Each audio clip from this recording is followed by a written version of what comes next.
नमस्कार साथियों, कैसे हैं आप सब। मैं उम्मीद करता हूँ कि आप सभी सकुशल होंगे और अच्छे से आप पढ़ाई कर पा रहे होंगे। दोस्तों, पिछले 3-4 महीने से जो है इस कोरोना वायरस की वजह से परिस्थितियाँ बहुत विकट हुई है और धीरे धीरे परिस्थितियाँ और भी ज़्यादा विकट होती जा रही है। दोस्तों, आप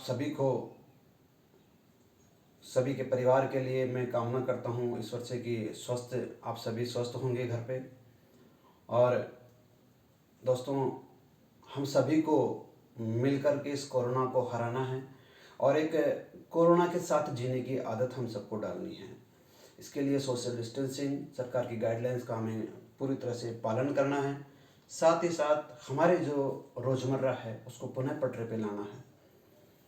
पढ़ने वाले विद्यार्थी वापस पढ़ाई में तल्लीन होंगे। रोज़गार करने वाले, घर परिवार चलाने वाले जो हैं, परिवार के मुखिया हैं या अर्न करने वाले व्यक्ति हैं, वो कैसे न कैसे करके वापस पुनः अपने जॉब की तरफ रुख करेंगे और अपने परिवार का लालन पालन करने के लिए जो है इस कोरोना के साथ जीने की आदत डालेंगे। आइए मेरे प्यारे दोस्तों, आज फिर से हम पिछले 10-15 दिन से मैंने किसी प्रकार का कोई वीडियो नहीं बनाया, लेकिन आज मैं स्वस्थ था तो मुझे लगा कि आज पुनः शुरुआत करनी चाहिए।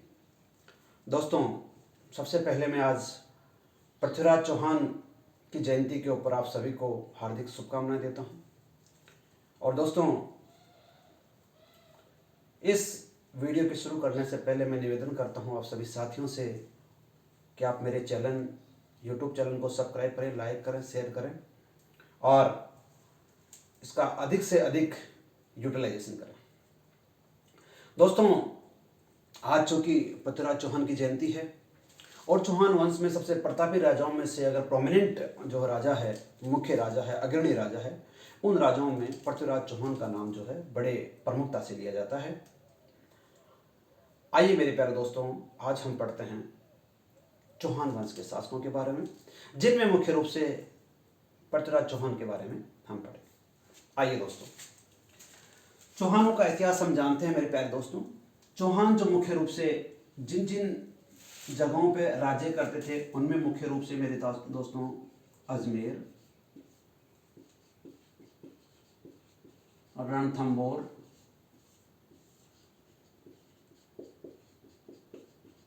जालोर, इसके अलावा कोटा और उसके अलावा बूंदी और सिरोही।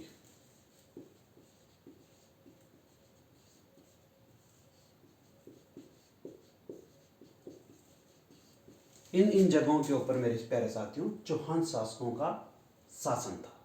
चौहान जो राजा थे, जो राजा चौहान वंश के राजा हुए, उन राजाओं ने अजमेर, रणथंबोर जो कि सवाई माधोपुर में है, ये बाकी सभी वर्तमान में राजस्थान के जिले हैं, इन जगहों पर जो है चौहान वंश के शासकों ने शासन किया।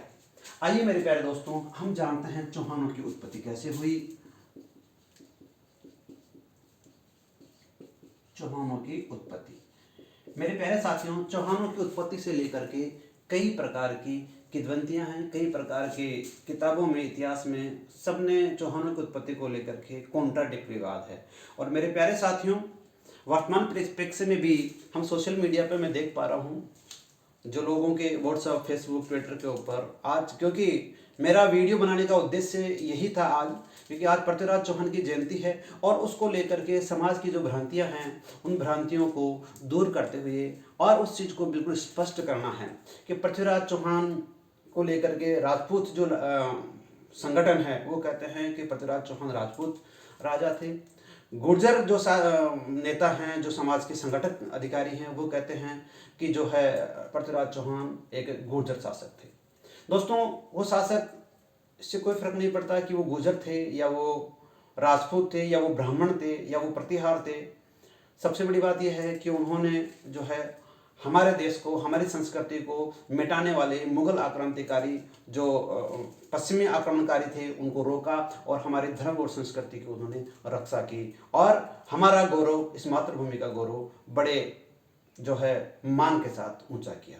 दोस्तों हमें इसी परिप्रेक्ष्य में पृथ्वीराज चौहान को याद रखना चाहिए और इसी परिप्रेक्ष्य में पृथ्वीराज चौहान की जो है आदर्शों का पालन करना चाहिए, ना कि हमें इस बात को जो है विवादास्पद बनाना चाहिए कि पृथ्वीराज चौहान जो है गुर्जर थे या राजपूत थे। तो आइए मेरे प्यारे दोस्तों हम कुछ जानने का प्रयास करते हैं जो कि इतिहास की किताबों में संकलित है और उन्हीं का सारांश आज हम इस वीडियो में जानेंगे।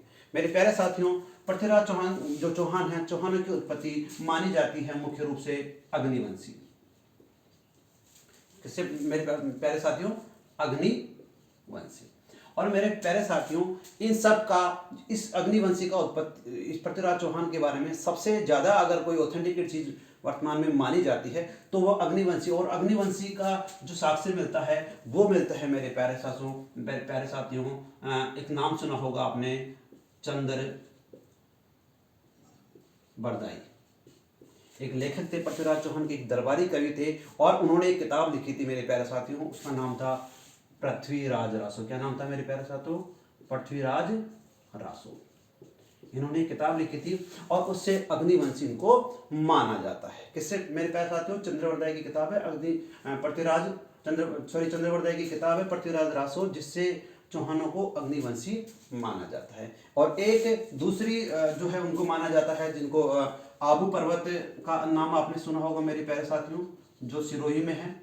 और उसमें एक, उस आबू पर्वत के ऊपर एक ऋषि थे और उनका नाम था ऋषि वशिष्ठ। और ऐसा माना जाता है कि आबू पर्वत के ऊपर ऋषि वशिष्ठ यज्ञ कर रहे थे और यज्ञ, जिस समय वो यज्ञ कर रहे थे उस समय जो दानव प्रवृत्ति के लोग थे, तो यज्ञ की जो आहुति, जिस कुंड में यज्ञ की आहुति देते हैं उसमें वो गोमांस वगैरह डाल करके यज्ञ को जो है वो भंग कर रहे थे।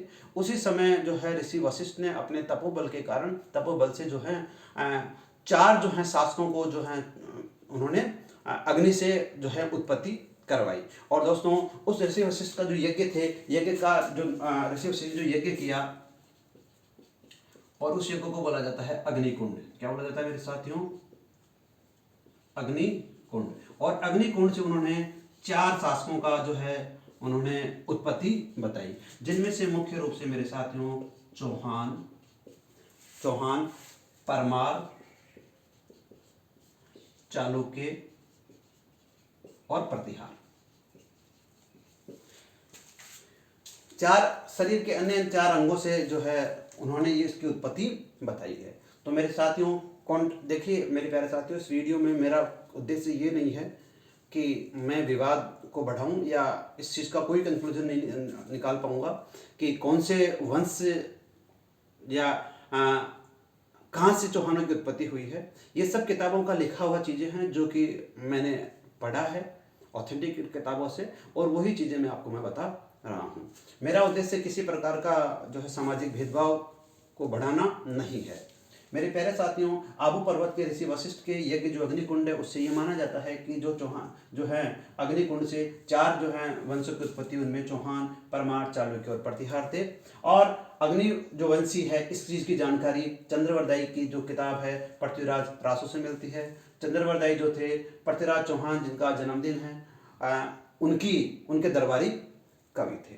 तो आइए मेरे प्यारे साथियों, इस प्रकार की जो ये किताबें में जो लिखा गया है, इन किताबों को कुछ लेखक ने जो है इसकी जो उत्पत्ति, अग्निवंश की उत्पत्ति है, इस अग्निवंश की जो उत्पत्ति है उसको एक राजस्थान के बहुत ही बड़े साहित्यकार हुए हैं, लेखक हुए हैं मोहनोत नैन सिंह। एक तो मोहनोत नैन सिंह और एक दूसरे साहित्यकार हुए हैं जिनका नाम है सूर्यमल मिश्रण, ना कि मिश्रण, कि ये दोनों जो है इसको स्वीकारते हैं। किसको स्वीकारते हैं मेरे प्यारे साथियों? कि चौहानों की जो उत्पत्ति है अग्निवंश से हुई है, ये बात स्वीकारते हैं। दूसरे एक लेखक हुए हैं मेरे प्यारे साथियों, जो कि दूसरा मतलब उसकी उत्पत्ति का जो प्रमाण मिलता है वो ये है कि जो है चौहान जो थे वो थे मेरे प्यारे साथियों सूर्यवंशी। और ये सूर्यवंशी का प्रमाण जो साथियों वो देते हैं गौरी शंकर हीराचंद ओझा, जो आधुनिक इतिहास के एक साहित्यकार हैं। उसके अनुसार जो हैं चौहान, इसके अनुसार चौहान जो थे वो थे सूर्यवंशी शासक। तो दोस्तों अभी तक हमने पढ़ा कि चौहान जो थे उनकी उत्पत्ति अग्निवंश से हुई, अग्निकुंड से हुई, इसकी प्रमाण मिलता है चंद्र बरदाई की पुस्तक पृथ्वीराज रासो से। और दूसरे इस प्रमाण को मोनोग्नेंसी और सूर्य मिश्रण जो हैं इतिहासकार हैं वो स्वीकार करते हैं कि हाँ ऐसा है। दूसरे जो है इतिहासकार है गौरीशंकर हीराचंद ओझा, वो ये मानते हैं कि चौहानों की उत्पत्ति सूर्यवंश से हुई थी। इसके साथ ही साथियों हम आगे बढ़ते हैं, और भी उत्पत्ति के कौन कौन से जो हैं प्रमाण मिलते हैं। मेरे प्यारे साथियों, हांसी, एक हांसी अभिलेख है, और हांसी अभिलेख के अनुसार चौहान जो थे, हांसी अभिलेख के अनुसार चौहान चंद्रवंशी शासक थे। तीसरा प्रमाण कि जो है हांसी अभिलेख है उसके अनुसार जो चौहान थे वो चंद्रवंशी थे। इसके अलावा एक प्रमाण और मिलता है 1170 ईस्वी का एक अभिलेख है, और उस अभिलेख को जाना जाता है बिजोलिया अभिलेख। और बिजोलिया अभिलेख जो है कि बिजोलिया जो कि भीलवाड़ा में पड़ता है, और इस बिजोलिया अभिलेख के अनुसार चौहान जो थे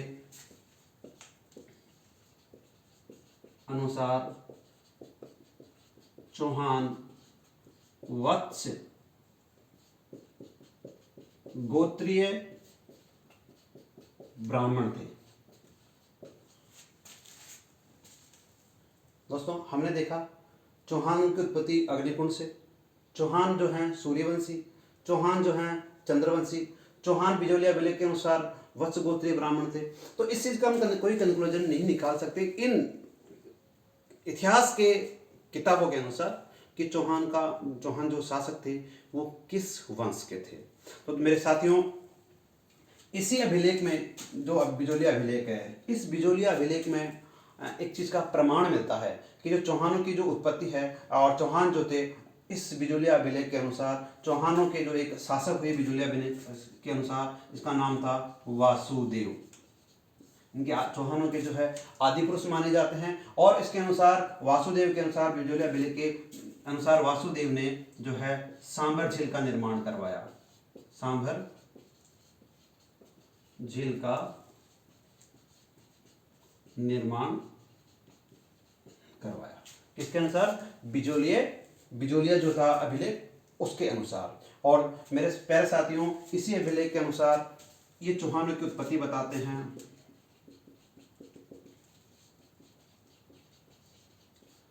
स्पादलक्स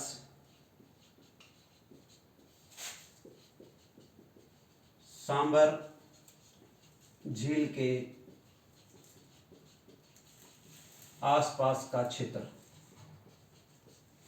जिसको स्पादलक्स क्षेत्र के नाम से जाना जाता है, वहां से चौहानों की उत्पत्ति मानी गई है। किसके अनुसार? बिजोलिया अभिलेख के अनुसार। और चौहानों की जो राजधानी थी वो मानी गई है मेरे प्यारे साथियों अही छत्रपुर, अही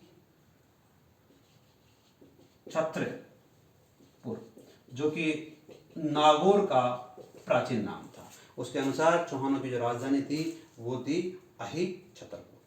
तो अभी तक मेरे प्यारे साथियों हमने जाना कि चौहानों की उत्पत्ति के अलग अलग साक्ष्य हमें मिलते हैं। अब आइए मेरे प्यारे साथियों, अब हम पढ़ते हैं चौहानों के प्रमुख राजाओं के बारे में। दोस्तों यहाँ पे उपरोक्त जो है हम सभी को करके एक एक का अलग अलग इतिहास पढ़ेंगे। आज हम चौहानों का अजमेर इतिहास के बारे में पढ़ेंगे, क्योंकि अजमेर इतिहास से ही संबंध रखते थे। हमारे जो जिनका जन्मदिन है वो थे पृथ्वीराज चौहान। तो हम पढ़ेंगे अजमेर के चौहान शासक। मेरे प्यारे साथियों, अभी मैंने बताया आपको कि बिजोलिया अभिलेख जो कि 1170 ईस्वी में लिखा गया था, और उस अभिलेख में बताया गया कि वासुदेव ने जो है सांभर झील का निर्माण करवाया, स्पादलक्स सांभर के जो आसपास का क्षेत्र है उसके पास में, और अपनी राजधानी अही छत्रपुर जो कि वर्तमान में उसका नाम नागौर है उसको बनाया। तो आइए मेरे प्यारे साथियों, हम पढ़ते हैं पहले शासक वासुदेव के बारे में। वासुदेव ने जो है इसका साक्ष्य मिलता है 551 ईस्वी में इन्होंने जो है चौहान वंश की स्थापना की है।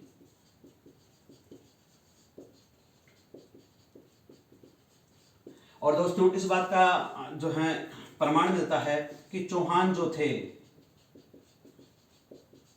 प्रारंभ में परमारों के सामंत थे। क्या प्रमाण मिलते हैं कि चौहान जो शासक थे वो पहले जो थे परमार जो राजा थे उनके क्या थे मेरे साथियों, जो हैं उनके सामंत थे। उसके बाद में मेरे साथियों अगला जो शासक बना वो बना गुवक।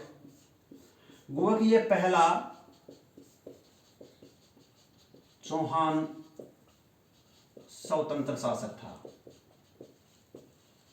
चौहानों का पहला स्वतंत्र शासक बना गुवक। तो मेरे प्यारे साथियों उसके बाद में कोई मुख्य राजाओं के बारे में इतना वो जानकारी नहीं मिलती है। उसके बाद में हम पढ़ते हैं ये चौहान जो शासक थे वो अलग अलग जगह जा करके अपने जो है अलग अलग शाखाओं के रूप में बट गए। और उन्हीं शाखाओं को दोस्तों हमने पढ़ा था कि जो अजमेर चौहान जो थे उन्होंने अजमेर के ऊपर भी शासन किया, रणथंभौर के ऊपर भी किया, जालौर के ऊपर को जो है कोटा बूंदी के ऊपर भी, सिरोही के ऊपर भी उन्होंने शासक किया। उनके बारे में फिर अलग अलग अपन आगे पढ़ेंगे, लेकिन आज मुख्य रूप से अजमेर के बारे में हम पढ़ेंगे। तो चौहान शासक थे, उनके जो हैं उनके जो हैं वंश के जो राजा थे वो चले गए मेरे प्यारे साथियों और अजमेर में जाकर के उन्होंने क्या क्या काम किया और कौन अजमेर में गया इसके बारे में हम आगे पढ़ते हैं। तो मेरे प्यारे साथियों सबसे पहले अजयराज ने 1113 ईस्वी में अजयमेरू की स्थापना की। किसकी स्थापना की मेरे प्यारे साथियों? अजमेर, मतलब इसका वर्तमान नाम क्या है मेरे साथियों? अजमेर। और साथ ही साथ इसने जो है अजमेरगढ़ का निर्माण करवाया। साथियों ये अजमेरगढ़ वही अजमेरगढ़ है जिसके बारे में हमने जो है मेवाड़ के इतिहास में हमने पढ़ा था कि उड़ना राजकुमार पृथ्वीराज जो जिसका नाम था, और पृथ्वीराज ने जो अपनी रानी तारा के नाम के ऊपर इस गढ़ को जीत करके इस गढ़ का नाम, अजमेरगढ़ का नाम जो है तारागढ़ कर दिया था। वर्तमान में ये गढ़ जो है तारागढ़ के नाम से जाना जाता है। इसका जो निर्माण था वो अजयराज ने करवाया था। और उसके बाद में मेरे साथियों अगला जो शासक आता है वो आता है, उसका नाम था अर्णोराज। क्या नाम था मेरे प्यारे साथियों? अर्णोराज ने जो है अजमेर में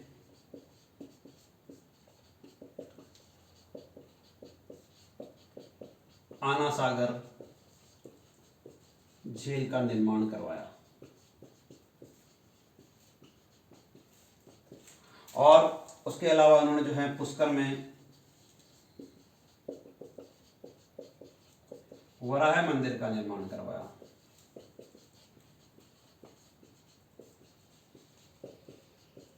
ये किसने कराया मेरे प्यारे साथियों? अर्णोराज ने करवाया। ये जो था ये जानकारी है अर्णोराज के बारे में। उसके बाद में मेरे प्यारे साथियों अगला जो शासक आता है वो आता है विग्रहराज चतुर्थ। और मेरे प्यारे साथियों उसका शासनकाल था 1153 से लेकर के 66 तक। सॉरी 1153 से लेकर के 10 साल का इसका शासनकाल था, 1163 तक। और विग्रहराज ने जो है मेरे प्यारे साथियों एक जो विग्रहराज का जो शासनकाल था वो अजमेर के शासनकाल का स्वर्णिम काल के नाम से जाना जाता है। चौहानों का जो वंश था उसके समय में ये स्वर्णिम काल के नाम से जाना जाता है, क्योंकि पृथ्वीराज जो चौहान के जो पूर्वज थे जिनमें विग्रहराज चतुर्थ जो हैं उन्होंने सबसे जो है क्या क्या काम किए थे। उन्होंने जो है विग्रहराज चतुर्थ ने दिल्ली के जो तोमर शासक थे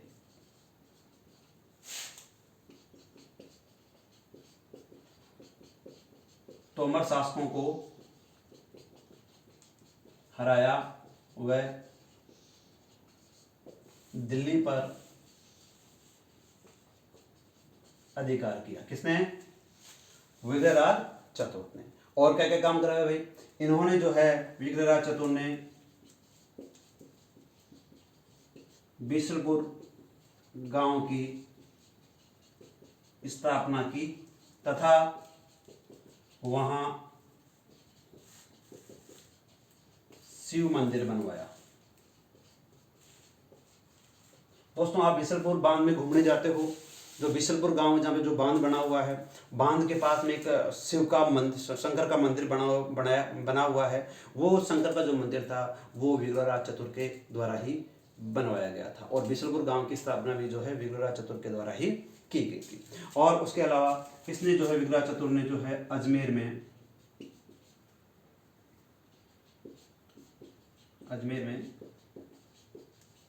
संस्कृत पाठशाला बनवाई। दोस्तों अजमेर में संस्कृत पाठशाला किसने बनवाई?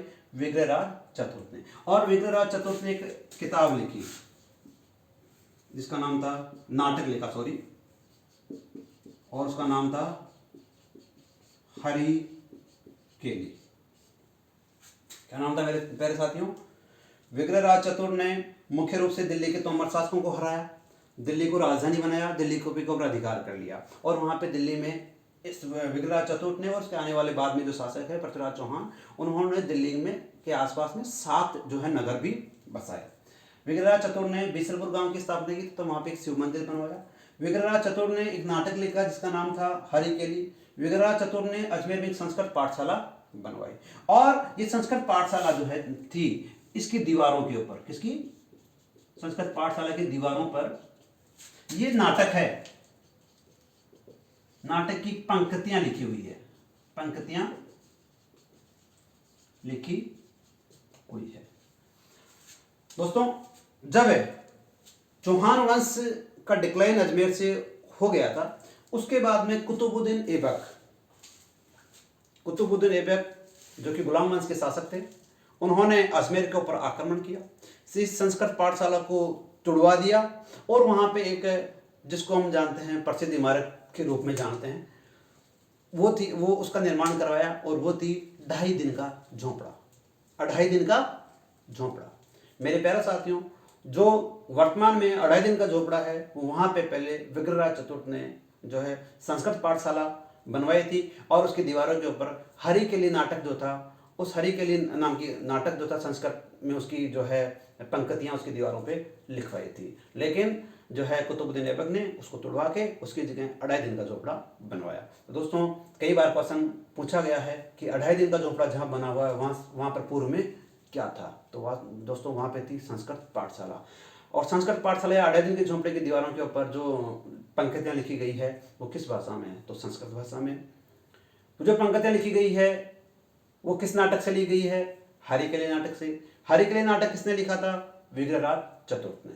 इन सभी कार्यों के कारण विग्रहराज चतुर्थ को जो है मेरे प्यारे साथियों जो है चौहान वंश के शासकों में, अजमेर के शासकों में स्वर्णिम शासक के रूप में जाना जाता है। तो ये अपने पढ़ा जो है विग्रहराज चतुर्थ के बारे में। अब आइए मेरे प्यारे साथियों आगे के शासक के बारे में पढ़ते हैं, जिसका आपको बेसब्री से इंतजार था। उस शासक के बारे में पढ़ते हैं, और वो शासक है मेरे प्यारे साथियों पृथ्वीराज चौहान। अब पढ़ेंगे मेरे प्यारे साथियों हम पृथ्वीराज चौहान। इसी को मेरे प्यारे साथियों पृथ्वीराज तृतीय के रूप में भी जाना जाता है। मेरे प्यारे साथियों इनके पिता जो थे उनका नाम था सोमेश्वर, और उनकी जो माता थी उनका नाम था, वो था कर्पूरी देवी। और ये कर्पूरी देवी थी, वो दिल्ली के शासक थे, दिल्ली के शासक आनंद पाल तोमर की पुत्री। अब मेरे प्यारे साथियों ये हमने जाना कि पृथ्वीराज चौहान के पिता का नाम सोमेश्वर, माता का नाम कर्पूरी देवी, जो कि दिल्ली के शासक आनंदपाल तोमर की पुत्री थी। तो पृथ्वीराज चौहान का ननिहाल कहाँ हुआ? दिल्ली। दोस्तों याद रखना, पृथ्वीराज चौहान का ननिहाल कहाँ हुआ? दिल्ली। अब क्या होता है, इनके पिता सोमेश्वर थे, उन पिता की जो है मृत्यु 11 वर्ष की आयु में, 11 वर्ष की आयु में सोमेश्वर की क्या हो गई? मृत्यु। और शासक बने पृथ्वीराज चौहान। और संरक्षिका बनी कर्पूरी देवी, अर्थात अपनी माता के संरक्षण में 11 वर्ष की आयु में शासक बने जो हैं पृथ्वीराज चौहान।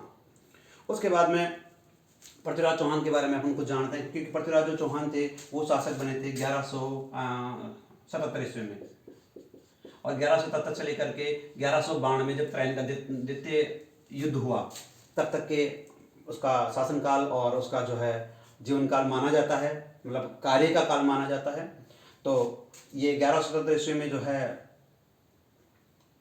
अजमेर के शासक बने 11 वर्ष की उम्र में।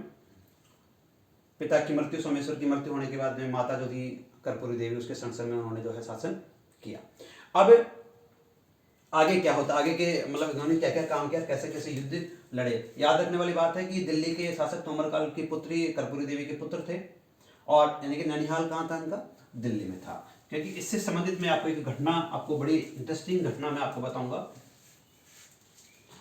अब आइए मेरे प्यारे दोस्तों, उसके बाद में पृथ्वीराज चौहान ने कुछ जो है मतलब युद्ध वगैरह भी किए। इन्होंने पृथ्वीराज चौहान जब दिल्ली के आसपास थे, दिल्ली के, क्योंकि दिल्ली के ऊपर जो है चौहान वंशकों का अधिकार हो गया था तोमरों को हरा करके, तो उन्होंने हरियाणा हिसार में एक जनजाति थी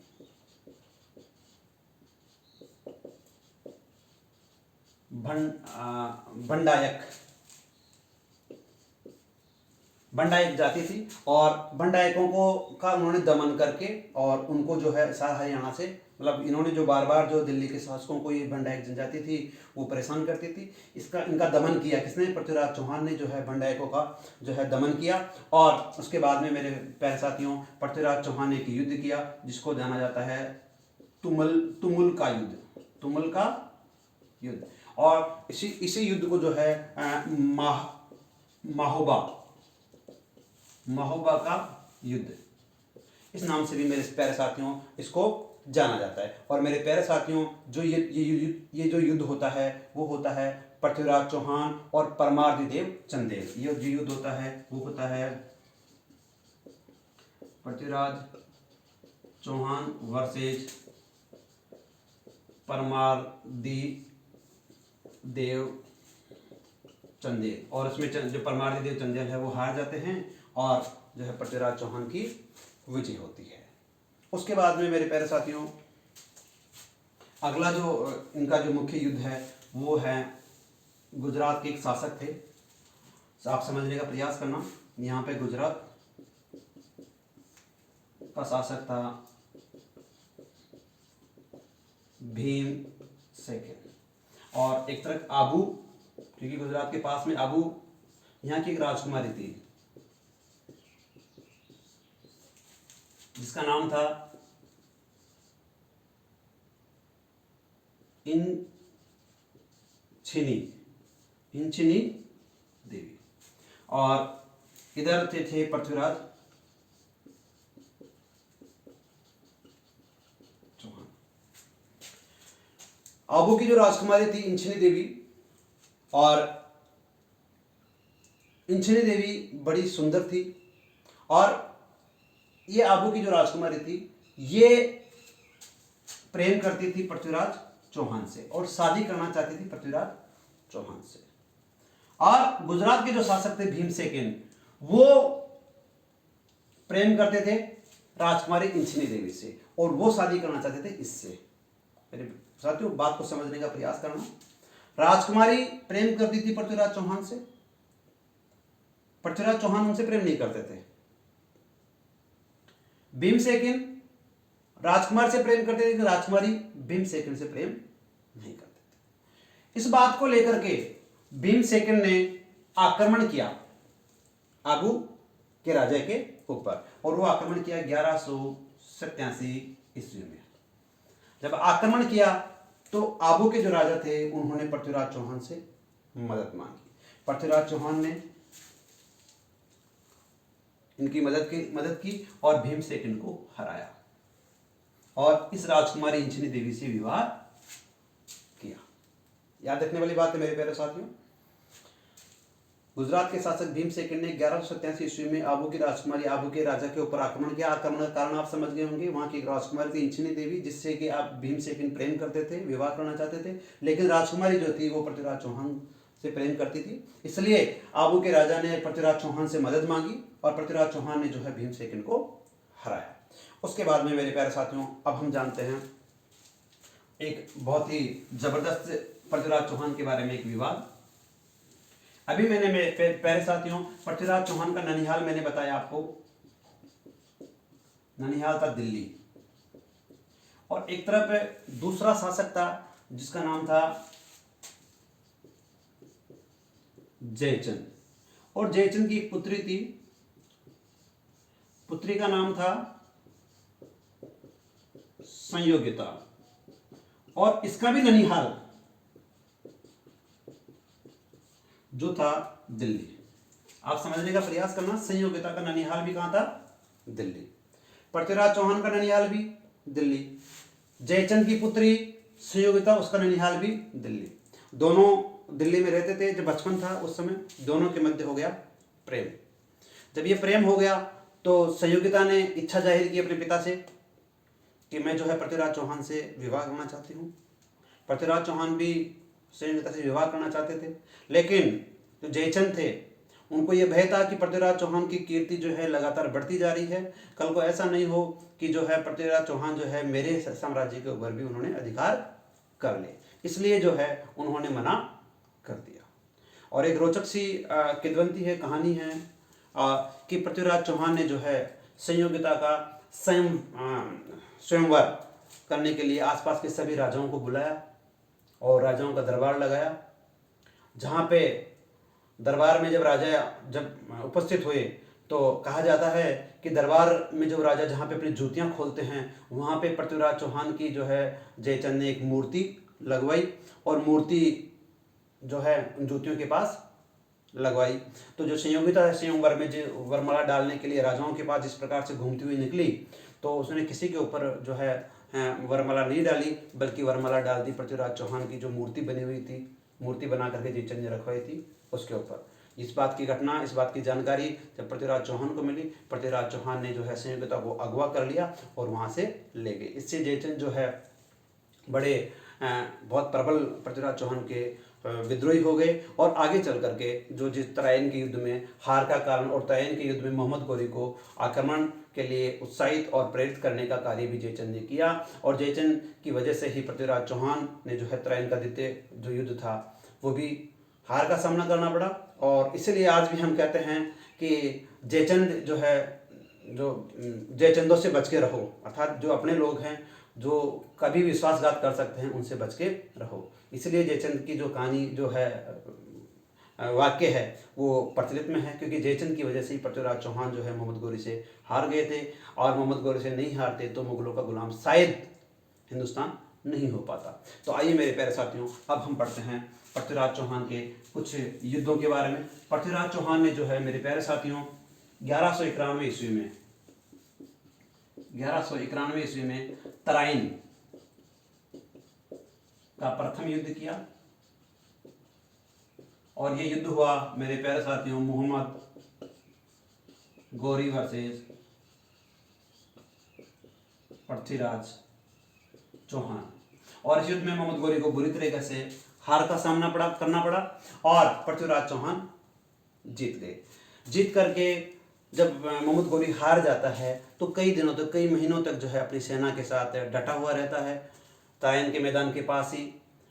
और उसी समय पृथ्वीराज चौहान जो थे उन्होंने अपनी सेनाओं को जो है एक शीत युद्ध का आप समझ लीजिए कि 6 महीने तक दोनों की सेनाएं पड़ी, लेकिन किसी प्रकार का युद्ध नहीं हुआ। लेकिन अंततः पृथ्वीराज चौहान को लगा कि जो है मोहम्मद गौरी के पास इतनी सामर्थ्य और शक्ति नहीं है कि वो मेरे को युद्ध में हरा सके, तो उन्होंने जो है अपना युद्ध करने का और अपने जो कौशल था उसमें ढिलाई बरती, और मोहम्मद गौरी ने मौका मिलते ही कुछ सैनिकों को अपनी तरफ मिला करके तराइन के द्वितीय युद्ध में जो कि 1192 ईस्वी में हुआ, उस युद्ध में जो है पृथ्वीराज चौहान की सेनाओं को, कुछ सेनापतियों को अपनी तरफ करके मोहम्मद गौरी ने जो है पृथ्वीराज चौहान को तराइन के युद्ध में हरा करके दिल्ली पे कब्जा कर लिया। और पृथ्वीराज चौहान के साथ साथ उनके दरबारी कवि और पृथ्वीराज चौहान को जो है अपने जो है देश वापस ले गए। मोहम्मद गौरी जहाँ से आया था वहाँ पे ले गए। और उनके बारे में जो है चंद्रवरदायी लिखते हैं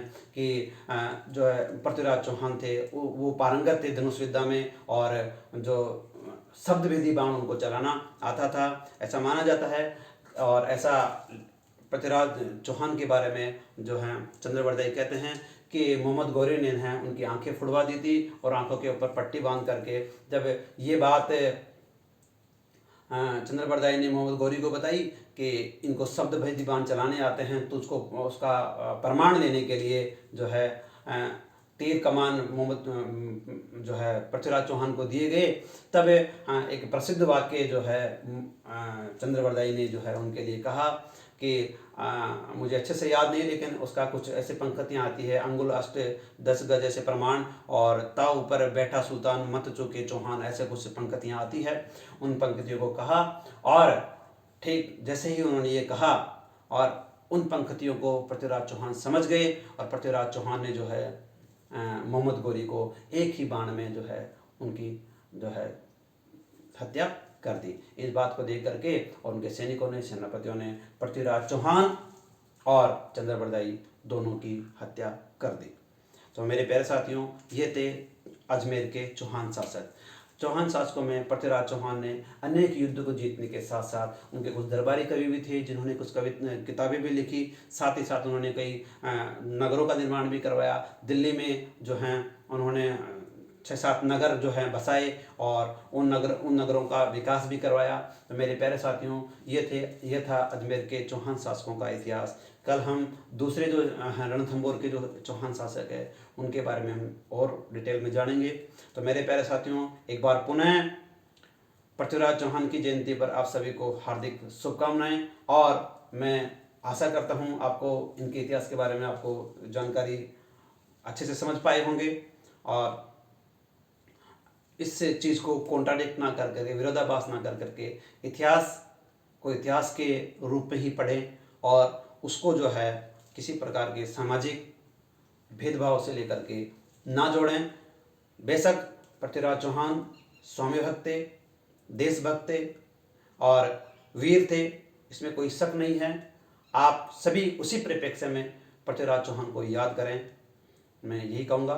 और आपको ये वीडियो कैसा लगा, लाइक कीजिए, कमेंट कीजिए और शेयर कीजिए। बहुत बहुत धन्यवाद। Thank you.